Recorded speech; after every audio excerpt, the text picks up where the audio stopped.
I want to read you a quote from one of your pieces that you wrote recently. And you say that sustained global media and political narratives and moral panics have long stigmatized and maligned Palestinian, Arab, Muslim, Middle Eastern men as deviant, violent, criminal, hypersexualized, misogynistic, barbaric, and woman hating. The weight of Orientalism bears down on the way that media frames, interprets, represents, and presents information.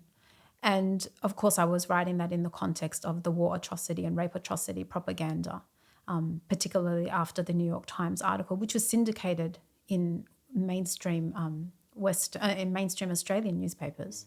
So it reverberated back into Australia. And what I saw and what prompted me to write the article was how there were people in, I would say, who used to be progressive except Palestine. Of course, we can debunk what that means but let's just call them PEPs, who seemed to suddenly, after October 7, have their conscience awoken and started to, reach out and try to understand what was happening. And then the New York Times article came out, and it's like they lost their minds, sharing it absolutely besides themselves, were unable to use any critical faculties to see this as a report that was so clearly in service of manufacturing consent for genocide.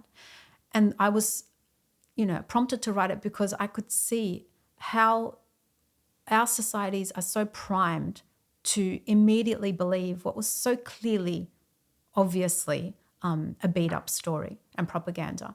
But they were primed, even the most well-meaning people who usually use their critical thinking skills were unable to let go of that latent Orientalism, and were so.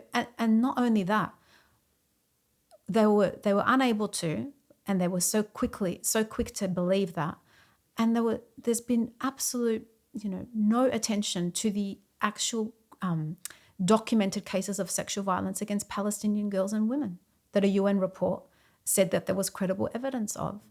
There's been a media blockout of that. There's been no outrage by so-called white feminists. There's been a complete erasure of Palestinian, women and girls suffering at the hands of the Israeli army. And that goes into the fundamental racism and the racist landscape in which the media operates.